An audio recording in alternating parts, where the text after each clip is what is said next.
Bonjour tout le monde, plutôt bonsoir, je ne sais pas ce qu'il faut dire à cette heure-ci. Hein. En tout cas, je ne sais pas comment vous avez vécu la louange là, mais moi je me suis dit, j'ai l'impression d'être à Jérusalem, parce qu'ils ont fait monter la température. Hein. Il y a 8 jours, on était à Jérusalem avec mon épouse, il faisait à peu près ce temps-là, et je vous garantis qu'au niveau des décibels sonores, quand vous vous trouvez auprès du mur, et que vous avez ce qu'on appelle les bar mitzvahs, c'est-à-dire les jeunes qui d'un seul coup sont appelés à lire la Torah, mais ça fait à peu près le même bruit. Merci à la sœur qui a fait des youyou. Qui est-ce qui a fait des youyou? Ah merci, vous m'avez remis dans l'Orient, c'est super. Vous êtes d'origine arabe? Alléluia, soyez bénis ma sœur. Moi je suis de Bab el-Oued, à côté d'Alger. Il est d'Oran, encore un Oran. Vous permettez, on est entre amis. Hein.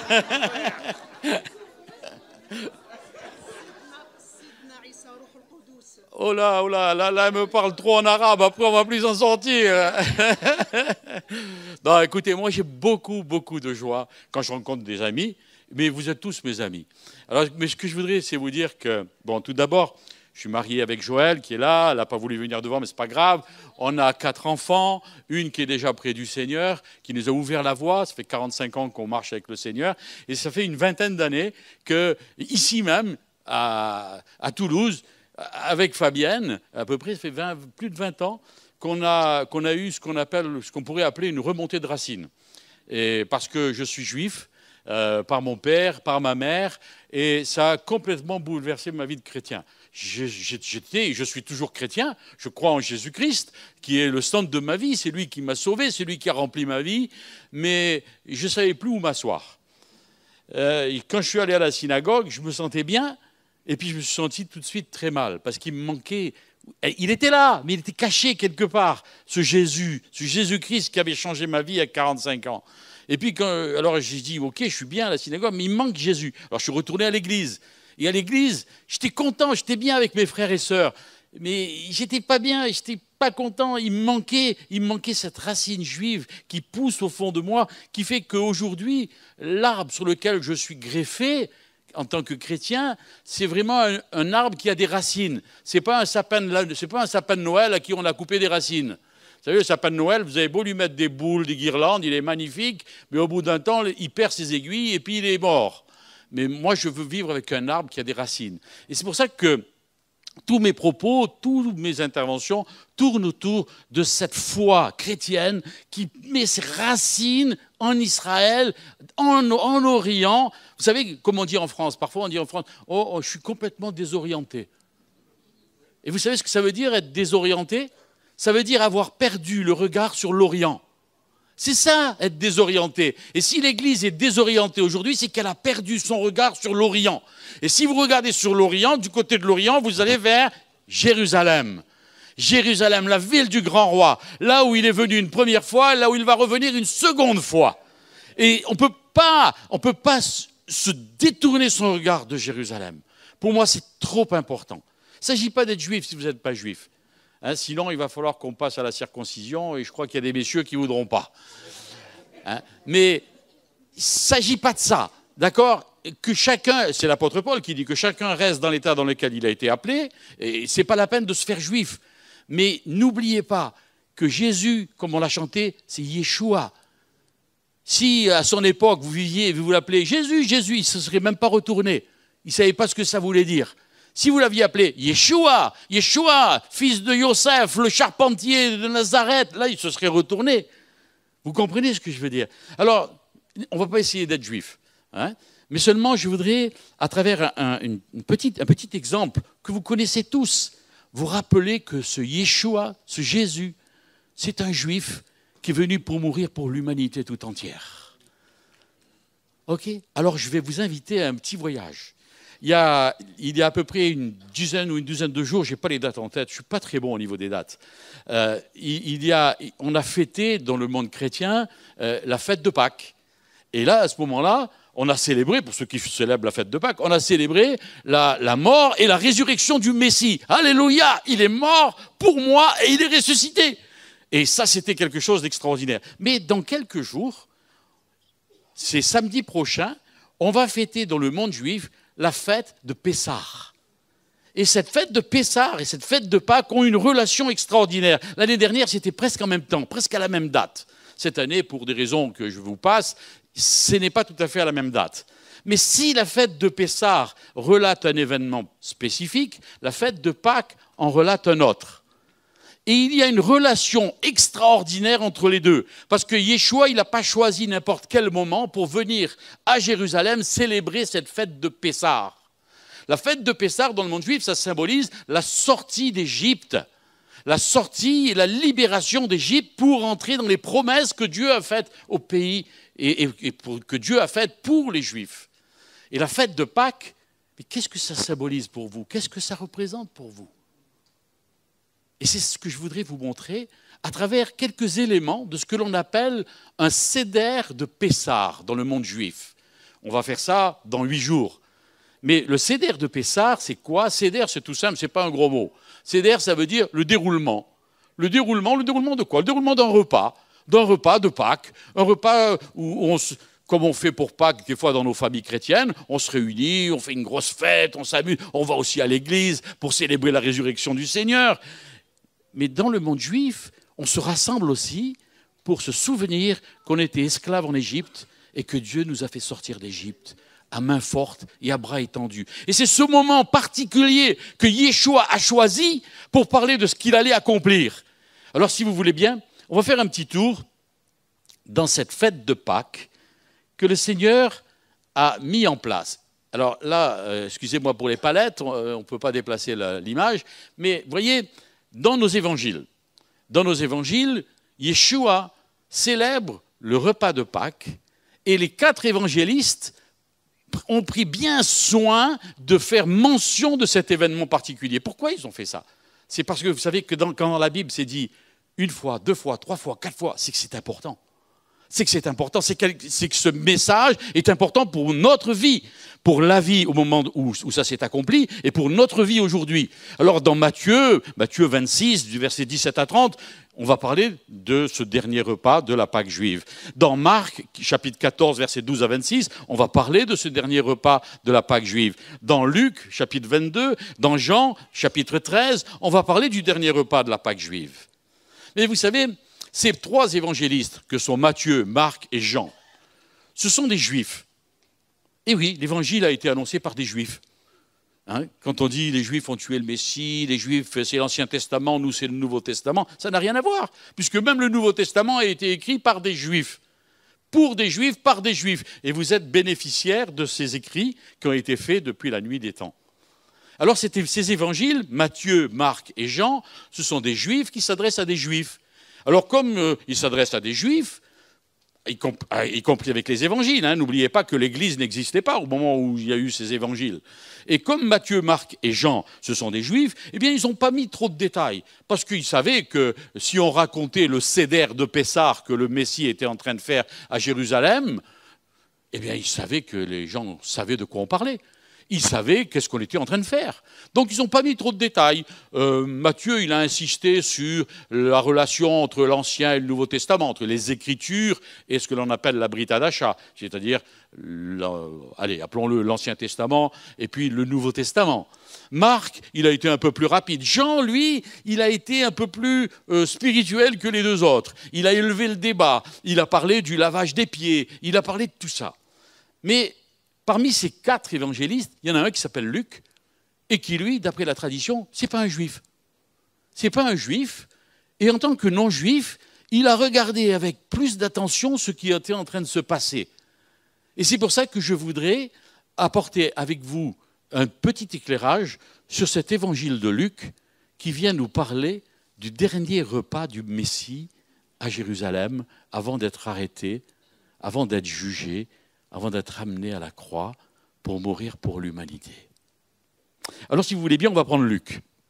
On va prendre Luc, et dans Luc, on va lire à partir du chapitre 22, à partir du verset 7. Et voilà ce que j'y trouve. Le jour des pains sans levain, où l'on devait immoler la Pâque, arriva. Alors, je ne sais pas vous, mais d'emblée, si vous comprenez quelque chose à ce verset, merci de bien vouloir me donner des infos. le jour de la fête des pains sans levain, où on devait immoler la Pâque. Qu'est-ce que c'est que ce charabia?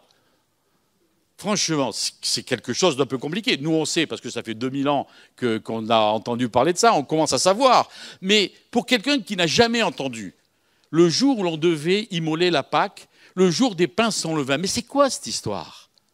Alors là, il faut tout de suite prendre des lunettes orientales pour comprendre l'Évangile. Vous savez, il y a un homme qui a eu l'intelligence, il a monté un magasin de lunettes, hein, et il s'est dit, ben, je vais leur vendre 2 paires pour le prix d'une. Il s'appelle Afflelou. Et de lui, on lui dit, mais on dit souvent, il est fou, Afflelou. Mais il n'est pas si fou que ça, parce qu'Afflelou, c'est un juif. Et il a compris qu'il nous fallait 2 lunettes. Une lunette occidentale et une lunette orientale. Si vous voulez comprendre votre Bible, il faut la lire de temps en temps en changeant de lunettes. Pour ceux qui ont des verres à double foyer, c'est plus facile. Hein, mais vous comprenez, on a besoin de 2 lunettes. Une lunette occidentale, et c'est cette lunette occidentale qui m'a permis de rencontrer mon Messie et d'être sauvé et de passer par les eaux du baptême, comme les 6 frères qui étaient là. Au passage, il est où Moïse? Moïse, le Seigneur, Moshe, c'est toi? Qui est-ce qui était présent tout à l'heure? Il est où?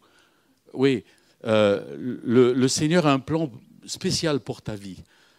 Pendant qu'on priait tout à l'heure, le Seigneur m'a dit de te dire que les projets que tu as dans ton cœur, ils vont se réaliser si tu tiens ferme par rapport à ton engagement et à ce que tu veux faire dans ta vie avec le Seigneur. Mais les projets que tu as prévus sont des projets d'avenir et d'espérance. Garde confiance. Alors, excusez-moi, c'était un aparté, mais j'avais envie de partager ça parce que j'ai reçu ça tout à l'heure dans mon cœur. Et donc, notre ami Luc regarde ces évangiles, regarde ce qui est en train de se passer, et il dit le jour de la fête des pains sans levain. Mais qu'est-ce que c'est que cette histoire de fête des pains sans levain? Dans le monde juif, le levain, c'est le mot hametz, et le mot hametz, ça veut dire le péché aussi.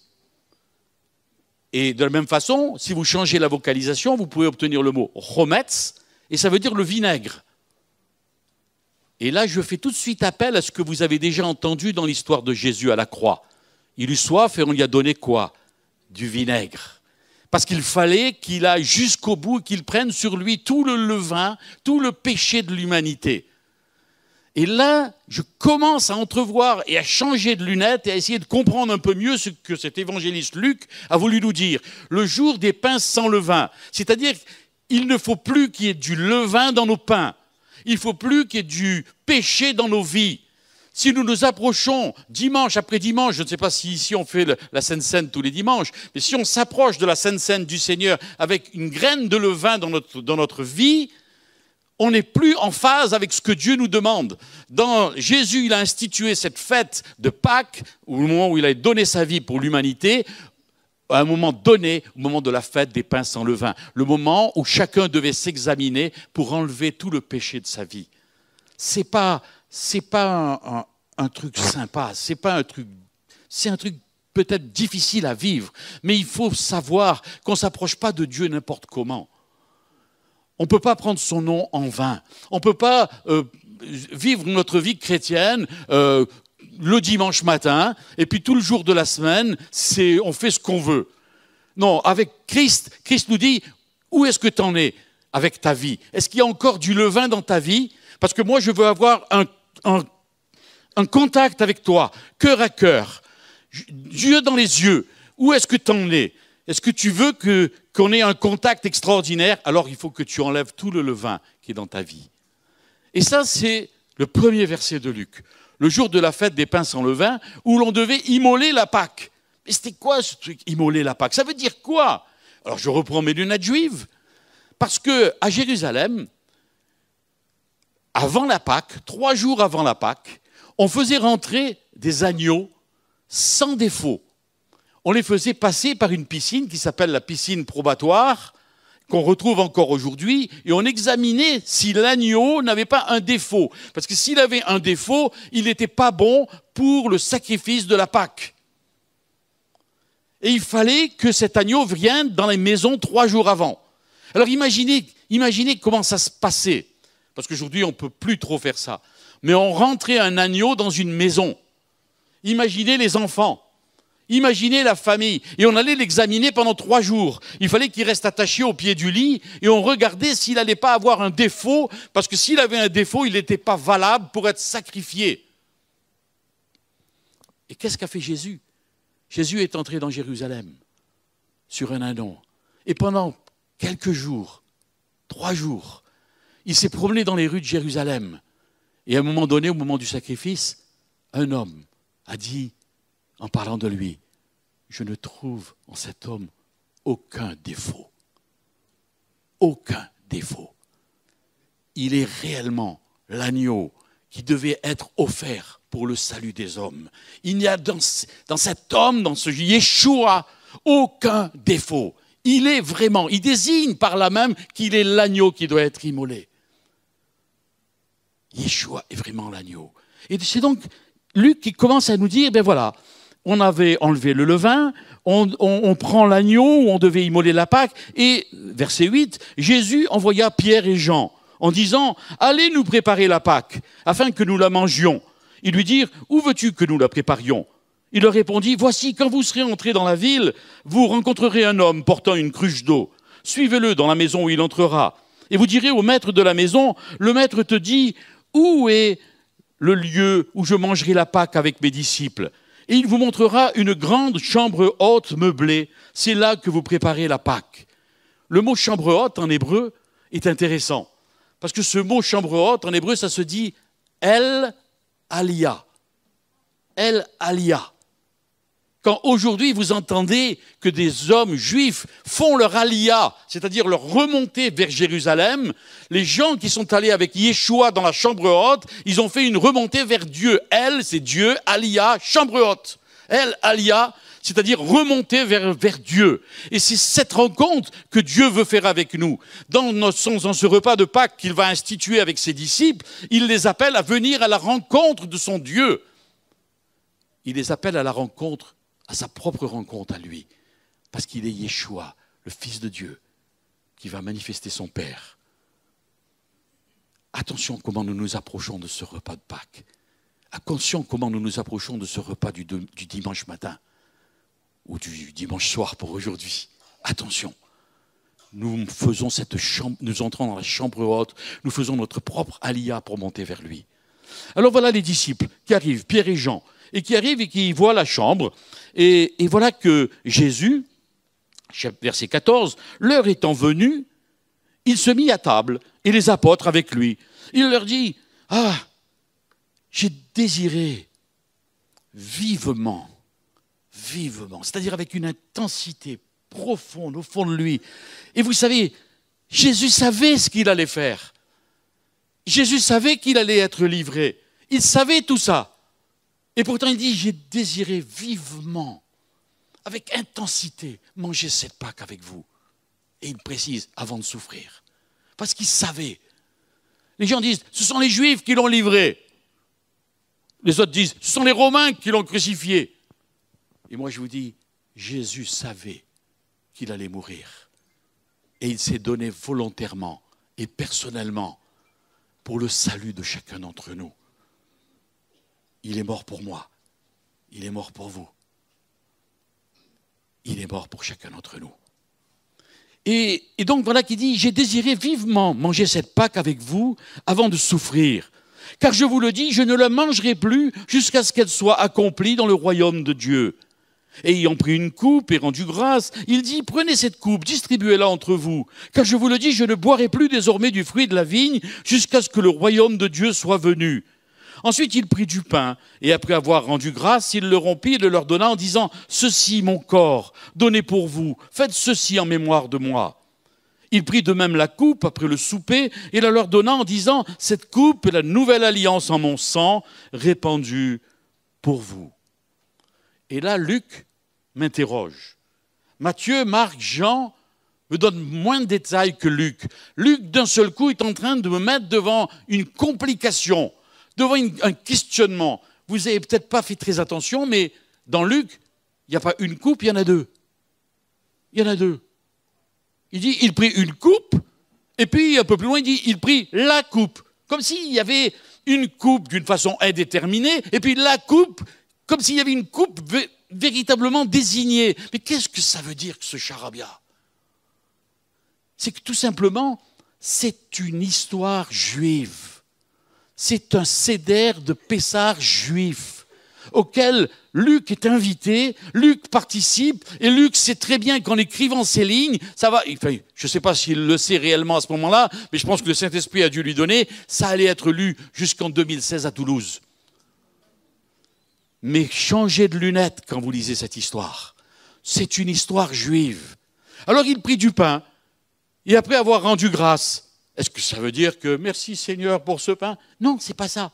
Nous sommes en train d'assister à un repas de Pâques juif.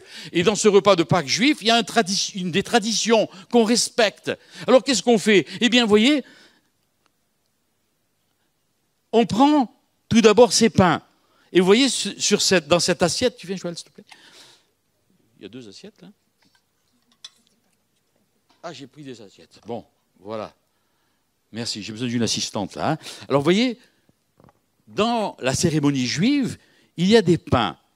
Et ce sont des pains sans levain, sans péché. D'accord? Et vous voyez, il y a 3 pains, l'un sur l'autre. Et ces 3 pains sont reliés par un tissu qui font qu'en fait, ces 3 pains ne sont plus qu'un. Comme s'il y avait une triunité qui était cachée sur cette table. Comme s'il y avait un pain, 2 pains, 3 pains, mais qui ne faisaient plus qu'un pain.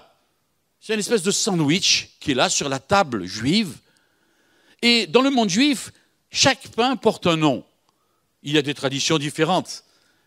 Chez certains, ils les appellent les Cohen, les Lévites, le peuple. Chez d'autres, c'est Abraham, Isaac, Jacob. Chez d'autres encore, c'est le Keter, le Rochma et le Bina. Qu'est-ce que c'est que ces noms bizarres? On est en train d'assister à un repas juif. Le Keter, c'est le pain qui est au-dessus. Et Keter, en hébreu, ça veut dire la couronne. La couronne, c'est-à-dire la royauté, c'est-à-dire le Père. Le Père qui a la couronne sur sa tête et qui est assis sur son trône de gloire et qui attend que la révélation des fils et des filles que nous sommes qui ont accepté Yeshua comme leur Messie. Le pain du dessous s'appelle le Bina. Le Bina, en hébreu, ça veut dire l'intelligence. Celui qui va nous enseigner. Mais qui est celui qui va nous enseigner? Qui est notre pédagogue? C'est le Saint-Esprit. C'est lui qui est notre pédagogue. C'est lui qui va nous enseigner. Et le pain du milieu s'appelle Orma. Et Orma, c'est la sagesse. Et la sagesse personnifiée, c'est le Fils, c'est Yeshua. Et à ce moment-là, le Père, dans la tradition juive, prend le pain du milieu, le Orma, la sagesse.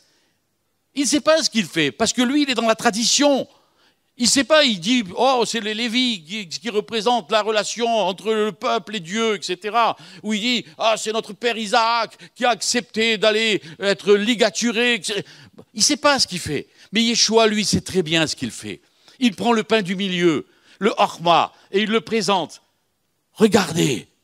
Et il dit, ceci est le pain de misère. C'est le pain de misère. Et il dit aussi, c'est le pain qui parle. Mais nous, ça fait plus de 2000 ans qu'on comprend qui est le pain qui parle. Qui est ce pain qui parle? C'est véritablement Jésus qui est venu pour nous dire qu'il est venu pour être frappé, brisé, humilié.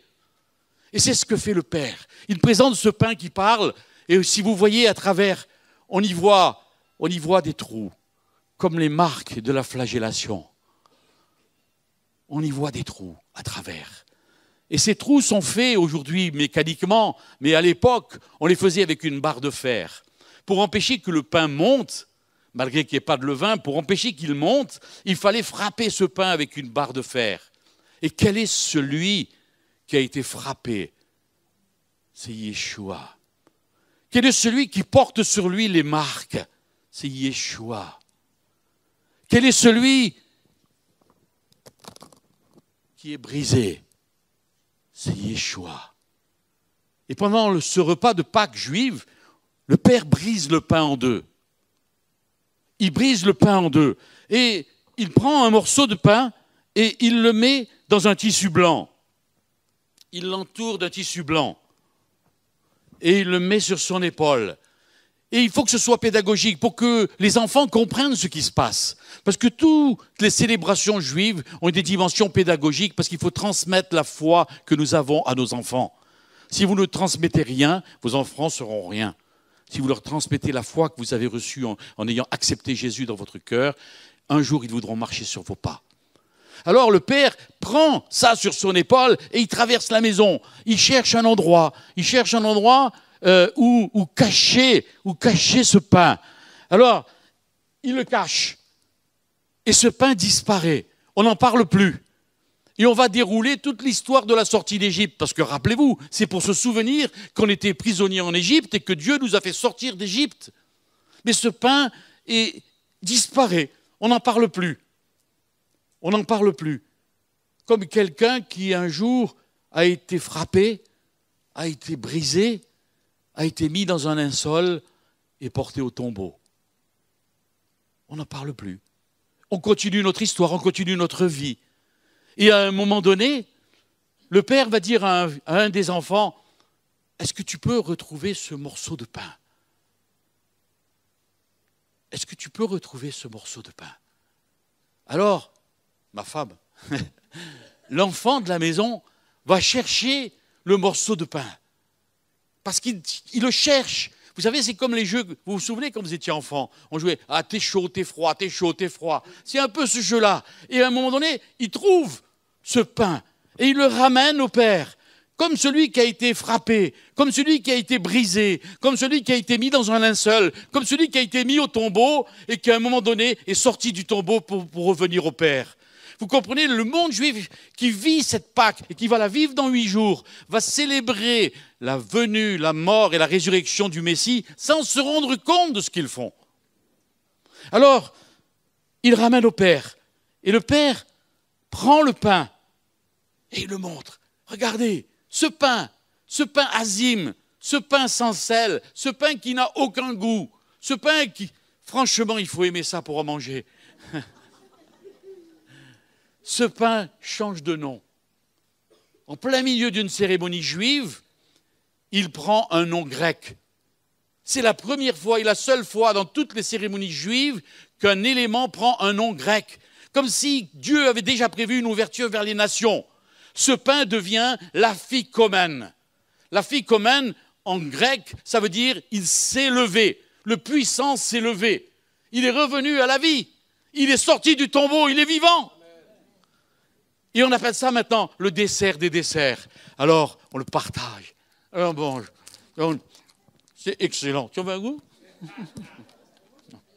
Moi aussi. Ça, c'était racine juive. Hein? C'est le dessert des desserts, le meilleur de la boulangerie. Vous vous rendez compte? Le meilleur de la boulangerie, il est là. C'est ce morceau de pain qu'on appelle d'un seul coup l'aphikomène. Il s'est levé, le puissant s'est levé. Qui c'est qui s'est levé en sortant du tombeau? C'est Yeshua. C'est Yeshua. Mais avant, vous avez vu? Attendez, je mange mon pain. Juste avant, qu'est-ce qui s'est passé? Il a fallu que quelqu'un aille le faire sortir du tombeau pour le ramener au Père. Le ramener au Père. Et vous connaissez cette histoire. Qu'est-ce qu'il a fait, Yeshua? Il est allé jusqu'à son Père pour montrer son propre sang. C'est l'Épître aux Hébreux qui nous le dit. Il a traversé le tabernacle fait et il est allé apporter son propre sang pour dire, voilà mon sacrifice. Est-ce que tu as agréé mon sacrifice? Est-ce que tu es d'accord avec mon sacrifice? J'ai donné ma vie pour chacun d'entre eux. Est-ce que tu es d'accord pour ça? Et le Père a dû lui dire, oui, super, tu peux redescendre. Et il est redescendu, rencontrer ses amis. Et il est allé manger de nouveau avec eux en disant à Thomas, viens Thomas, touche-moi, regarde, c'est moi. Si vous doutez encore, c'est moi, regarde, c'est moi qui ai été frappé, c'est moi qui ai été mis au tombeau et c'est moi qui suis revenu le 3e jour. Thomas, regarde. C'est extraordinaire. Et pendant ce seder de Pessah, Luc nous dit, il prit une coupe et après avoir rendu grâce, il la leur donna en disant, buvez-en tous. Et à la fin du repas, il prit la coupe.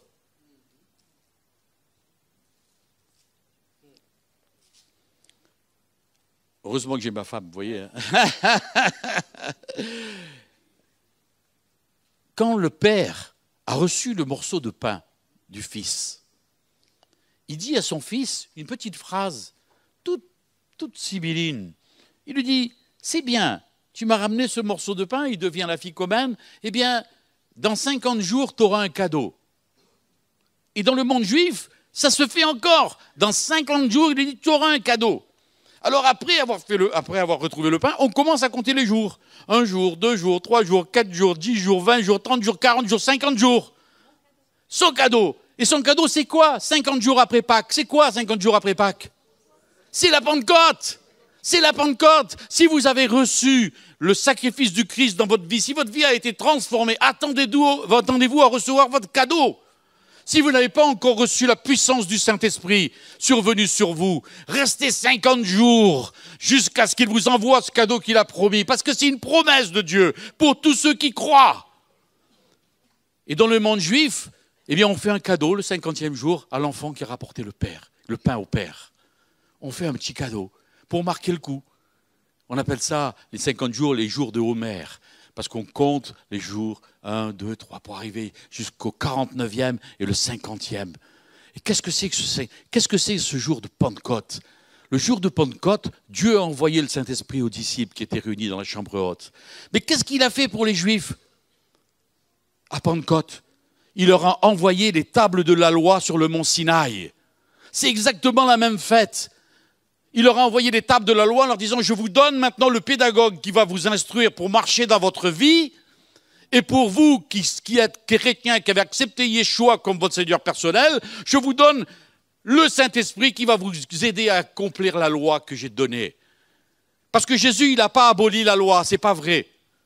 Ça, c'est ce que les gens veulent bien vous dire, pour dire maintenant les Juifs, c'est terminé, maintenant les chrétiens, vous êtes sous la grâce, alléluia, gloire à Dieu. C'est pas vrai. Jésus, il n'a pas aboli la loi. Il a dit, quand il était aux Béatitudes, autour du lac de Galilée, il a dit, vous avez entendu dire, tu ne commettras pas d'adultère? Super, bravo, c'est bien. Mais moi, je vous dis que celui qui a regardé une femme a déjà commis l'adultère. Aïe! La barre, elle était là et tu la mets ici. Je ne sais pas sauter avec une perche. C'est pas possible. Vous comprenez? Il a mis la loi beaucoup plus forte, beaucoup plus haute. Comment peut-on accomplir cette loi? Elle est trop difficile, elle est trop compliquée. Alors il nous a envoyé le Saint-Esprit pour nous dire, avec l'Esprit Saint, tu vas pouvoir sauter au-dessus. Mais la loi, elle reste. La loi, elle reste. Mais si tu as le Saint-Esprit en toi, tu vas pouvoir avancer et tu vas pouvoir marcher avec moi. Alors maintenant, comme je disais dans Luc, il y a 2 coupes. Mais dans la tradition juive, il y en a plus que 2. Il y en a 4 plus 1. Alors laquelle Yeshua a-t-il utilisé pour dire « Prenez-en tous et je n'en boirai avec vous quand je vous retrouverai dans le royaume de Dieu ». Laquelle?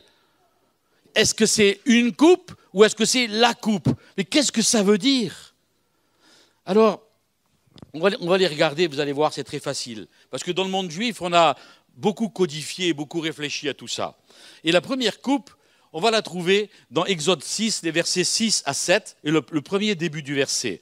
Et vous voyez, il est affiché derrière moi. « Je vous affranchirai des travaux dont vous chargent les Égyptiens. » Ça, c'est la première coupe. Si vous avez votre Bible avec vous, vous pouvez regarder dans Exode 6, le début du verset, c'est « Je suis l'Éternel, je vous affranchirai des travaux dont vous chargent les Égyptiens. » Il y a 4 coupes qu'on va prendre au cours du repas. 2 avant, comme un peu un apéritif, et 2 autres après. Alors, quand je dis 4, ce n'est pas tout à fait exact.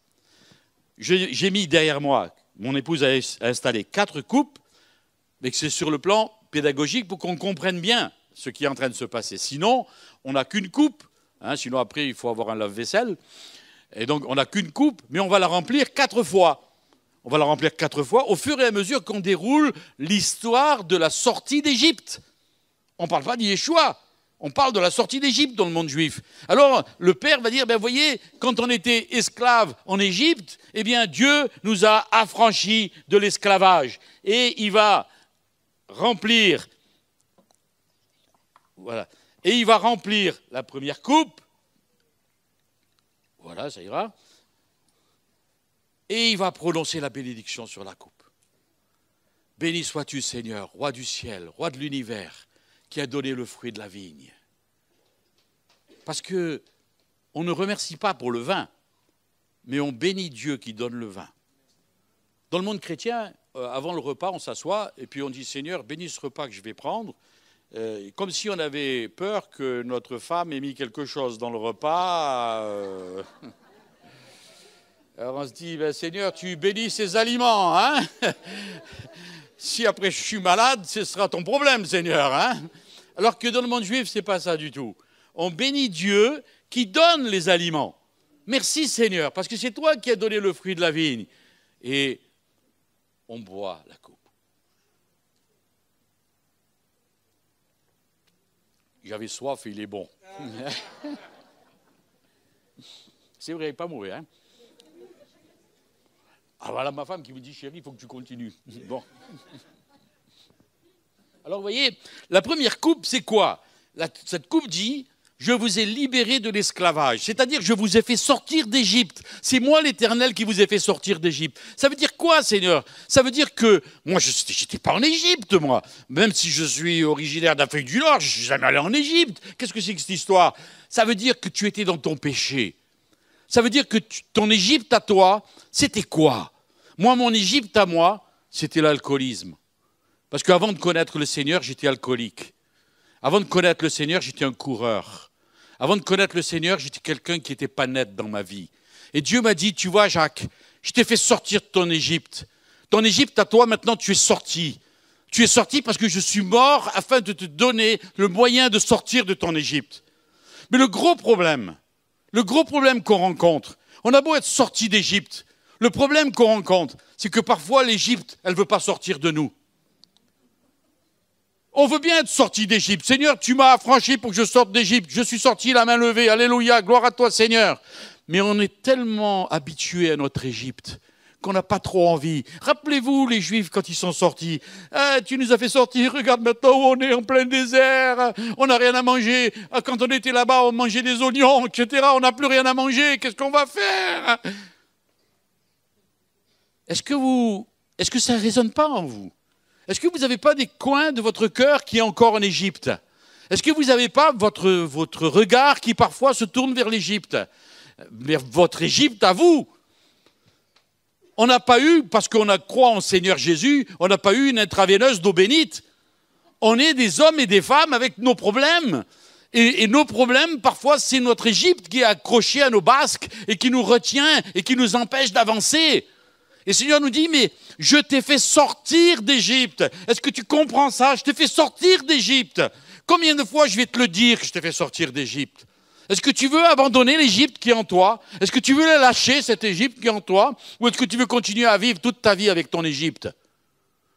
Et la deuxième coupe, elle est la suite logique de cette histoire.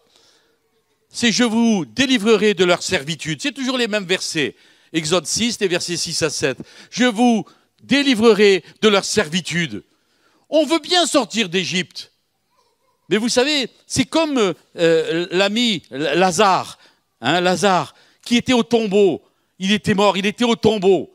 Et il était dans le tombeau. Et il entend la voix de Jésus qui lui dit « Lazare, sors ». Et il sort du tombeau. Il sort de son Égypte.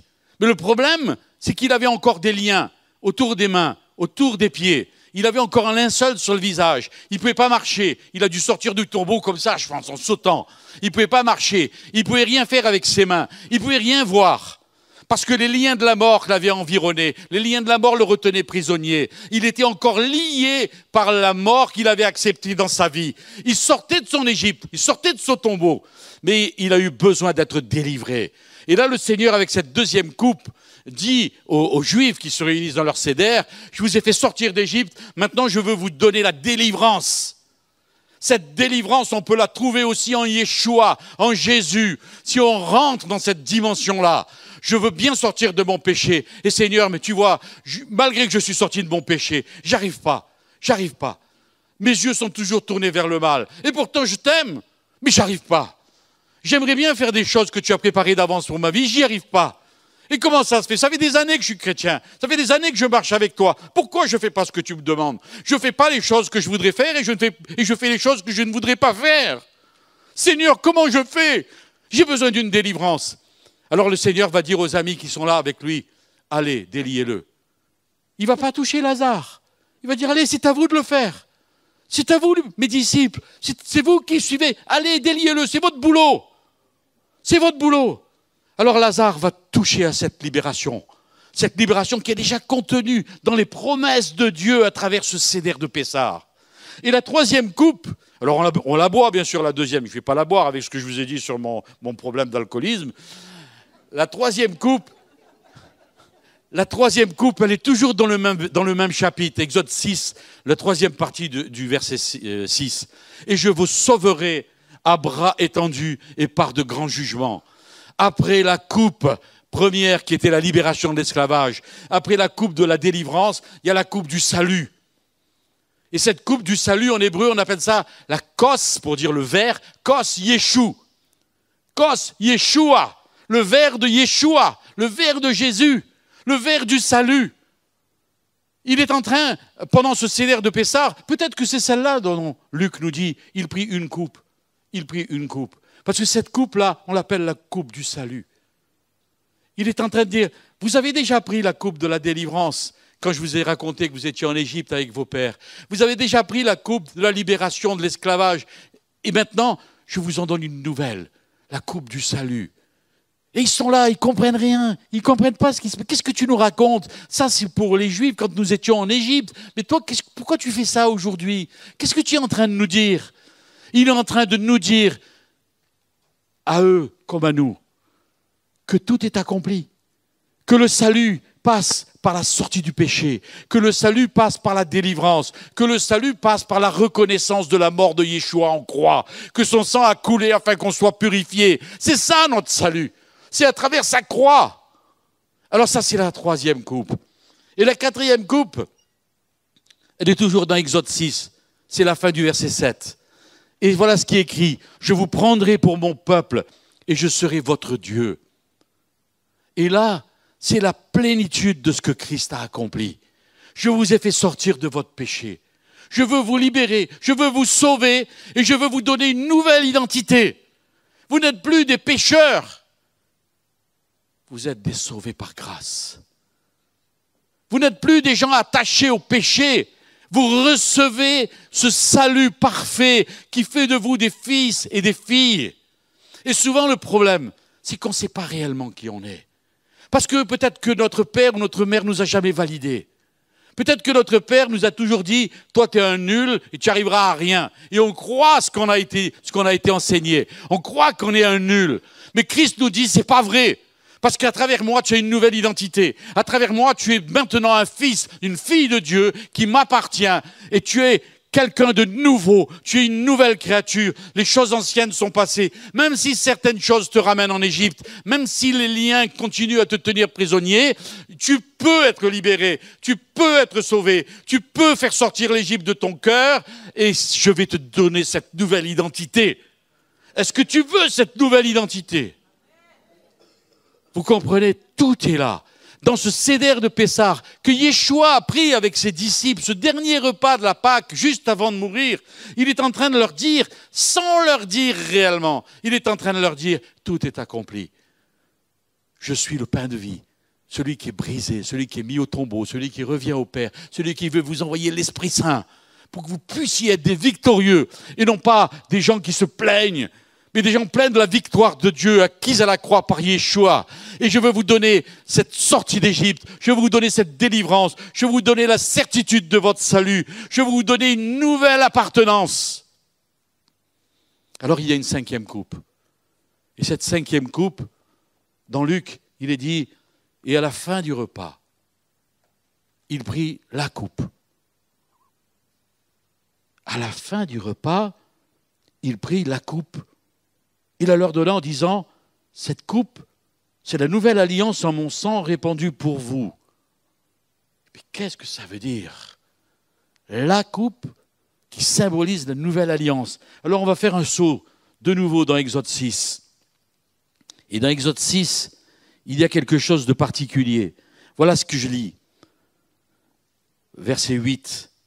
Je vous ferai entrer dans le pays que j'ai juré de donner à Abraham, à Isaac, à Jacob. Je vous le donnerai en possession, moi l'Éternel. Les promesses sont pour nous. Vous êtes enfants d'Abraham, vous êtes enfants d'Isaac, vous êtes enfants de Jacob, vous êtes enfants de Yeshua. Si vous êtes passés par la sortie d'Égypte, la délivrance, le salut et la nouvelle identité, vous faites partie de cette famille, que vous le vouliez ou non. La Bible nous dit, à Jérusalem, tous y sont nés. Tous y sont nés. Vous n'êtes peut-être pas nés à Jérusalem, mais la Bible dit que oui, vous êtes de Jérusalem. Vous ne saviez pas que vous étiez de Jérusalem? Mais la Bible vous le dit. Vous êtes de Jérusalem parce qu'un jour, vous avez accepté que Yeshua, qui est venu mourir à la croix pour vous, vous donne cette identité. Vous êtes des fils et des filles de Dieu acquis à la croix par Yeshua. Et les promesses sont pour vous. Mais qu'est-ce que c'est que ces promesses? C'est nous faire entrer dans le pays de la promesse. Mais qu'est-ce que c'est que ce pays de la promesse? Qui c'est qui nous fait rentrer dans le pays de la promesse? Je comprends pour les Juifs. Josué est arrivé au bord du Jourdain, il dit, allez, en avant, suivez-moi, on va conquérir la terre, etc. Mais pour nous, c'est quoi ce pays de la promesse? C'est quoi cette histoire? Alors, dans le monde juif, on prend cette cinquième coupe, et on la lève, et on dit, voilà la coupe. Et alors le père dit à l'enfant, est-ce que tu peux aller regarder à la porte, s'il te plaît? Alors l'enfant court à la porte, il regarde dehors, et voilà, va voir la porte. Dépêche-toi. Dépêche-toi, ça s'évapore. Il n'est pas là.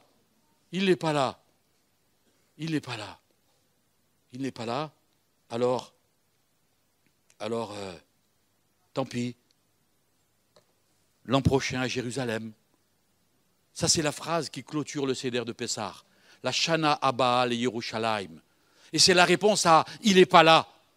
Mais qui c'est? Qui on attend? Mais c'est qui qu'on attend? Est-ce que c'est le Messie qu'on attend? Non. Voilà qui on attend. Voici, je vous enverrai Élie le prophète avant que le jour de l'Éternel arrive. On va vous envoyer Élie le prophète, c'est Malachie chapitre 3. Je vous enverrai Élie le prophète avant que le jour du Seigneur arrive. Je vais vous envoyer un prophète qui va vous dire quelque chose, qui va vous parler, qui va vous enseigner toutes ces choses parce que le Seigneur va arriver. Mais qui est ce prophète, Seigneur? Ça fait des années qu'on va à la porte, des années qu'on regarde, des années qu'il n'est pas là. Alors on pose le verre, on dit bon ben l'an prochain et l'an prochain. Mais ça fait comme ça qu'on attend depuis des années. Depuis la sortie d'Égypte, on attend ce prophète. Mais qui c'est ce prophète, Seigneur? Est-ce que tu veux bien me faire comprendre qui est ce prophète? Alors Jésus va dire, qui êtes-vous allé voir au désert? Dans Matthieu. Et toujours dans Matthieu, il va dire, cet homme que vous êtes allé voir au désert, ce Jean-Baptiste, mon cousin, à moitié fou, qui mangeait des sauterelles, que les gens disaient, mais il est fou ce gars. Il mange des sauterelles, il est habillé comme un va-nu-pied. Et il crie, le royaume de Dieu, le royaume de Dieu. Et il baptise les gens dans le Jourdain. Mais qui c'est ce gars? Qui êtes-vous allé voir au désert? Et les apôtres vont dire, c'est ton cousin, c'est Jean-Baptiste. Et lui, il va leur répondre, ce Jean-Baptiste que vous êtes allé voir, c'est le Élie qui devait venir. C'est ce qu'il leur répond dans vos Bibles, comme dans les miennes. Bien sûr, pas dans le monde juif. Dans le monde juif, on attend toujours Élie. Mais nous, parce qu'on sait que Yeshua est venu mourir à la croix, on reprend nos lunettes orientales et on comprend que ce Jean-Baptiste, c'est celui qui a été appelé pour aplanir les sentiers, pour ouvrir un chemin tout droit. Et ce verre de vin, ce 5e verre de vin de la coupe de Pessah, où on le repose à chaque fois, je suis sûr, pour moi, à la fin du repas, il prit la coupe du prophète, la coupe d'Élie, à la fin du repas, et en leur disant, buvez-en tous, car ceci c'est la coupe de la nouvelle alliance. Moi je suis sûr, dans le monde juif on ne la boit pas, Mais moi qui suis juif et qui ai accepté mon Messie, je la bois. Parce qu'il est venu. Et en venant, qu'est-ce qu'il a fait? Il me fait rentrer dans les promesses pour le peuple. Ces promesses, je te donnerai la terre. Ce n'est pas la terre de Canaan pour nous. Vous n'allez sûrement pas, peut-être qu'un jour vous y serez aussi, parce qu'il faudra que tout le monde soit là-bas quand il reviendra sur le mont des Oliviers, et on pourra dire « Baruch haba Beshem Adonai, béni soit celui qui vient au nom du Seigneur ». Et même les nations nous disent Zacharie, ils vont prendre un juif par les tzitzit, par les bords de son vêtement, « Amène-moi voir ton Dieu, amène-moi voir ton Dieu qui t'a fait sortir d'Égypte, parce que je comprends que c'est le même. J'ai besoin d'aller à la rencontre de ton Dieu. » Alors cette coupe, eh bien cette coupe, elle est là. Et un jour, en réfléchissant, j'ai dit, Seigneur, peut-être qu'à un moment donné, j'ai eu besoin de la coupe de la sortie de l'esclavage. À un moment donné, j'ai eu besoin de la coupe de la libération. À un moment donné, j'ai eu besoin de la coupe du salut. À un moment donné, j'ai eu besoin de la coupe de l'identité, parce que mon identité avait été faussée. Alors à chaque fois qu'il y avait un appel pour la Sainte Seine, je courais et j'avais envie de boire tout. Toutes les coupes. Parce que j'avais besoin de sortir d'Égypte. J'avais besoin d'être libéré. J'avais besoin de comprendre mon salut. Est-ce que ceux qui se sont fait baptiser, vous n'aviez pas, à chaque fois qu'il y avait des baptêmes, vous aviez envie de vous faire rebaptiser? Parce que vous n'aviez rien compris. Hein? Moi, je me suis fait baptiser. Oh punaise, j'avais pas compris. Le mois dernier, j'avais fait comme ça. Mais maintenant, je comprends tout. J'aurais voulu sauter dans l'eau du baptême des dizaines et dizaines de fois. Et avec le salut, c'est la même chose. J'avais rien compris. J'avais rien compris de ce qu'il a fait. Dimanche après dimanche, je prenais la Sainte Seine. Et puis d'un seul coup, le Seigneur m'a éclairé. Remets tes lunettes juives. Tu as besoin de sortir d'Égypte? Prends la première. Tu as besoin d'être libéré? Prends la seconde. Tu as besoin de comprendre l'immensité du salut accompli en Jésus-Christ? Prends la troisième. Tu as besoin de savoir qui tu es? Prends la quatrième. Tu as besoin d'entrer dans les promesses? Oui, j'ai besoin d'entrer dans les promesses. Alors prends la cinquième. Mais Seigneur, j'ai besoin de toutes. Alors un jour, le Seigneur m'a fait faire ça.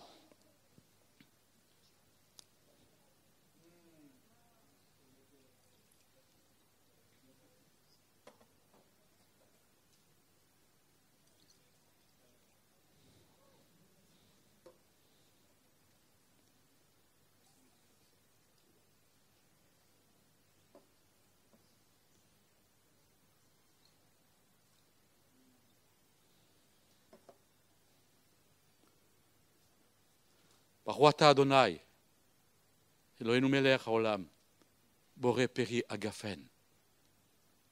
Tout est accompli.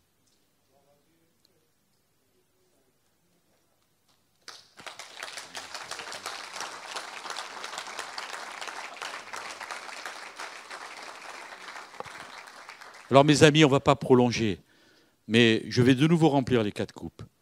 Examinez vos cœurs, enlevez le levain de vos cœurs. Regardez au fond de vous-même quelle coupe vous avez besoin.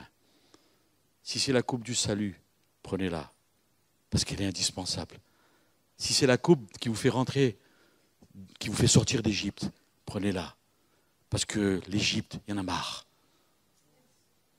Si c'est la coupe qui vous fait libérer de l'esclavage, si vous vous sentez encore prisonnier de certaines choses dans votre vie, prenez-la.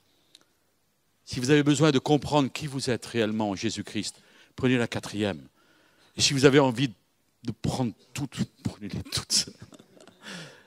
On va se laisser guider. Je ne sais pas si les amis de la louange veulent entamer un chant. Et puis, on va le faire simplement. Le pain est là. Qu'est-ce qui nous empêche de prendre ce pain de misère, ce pain de vie qui est venu remplir notre vie? Qu'est-ce qui nous empêche de boire 1 coupe, 2 coupes, 3 coupes? Faites attention en sortant s'il y a des gendarmes, c'est tout. Mais je crois que Dieu nous appelle. Dieu nous appelle à véritablement communier avec son corps et son sang qui a été versé pour nous, afin que nous ayons la victoire et que nous puissions entrer dans les promesses. Sois loué et béni, Seigneur. Amen. Jésus.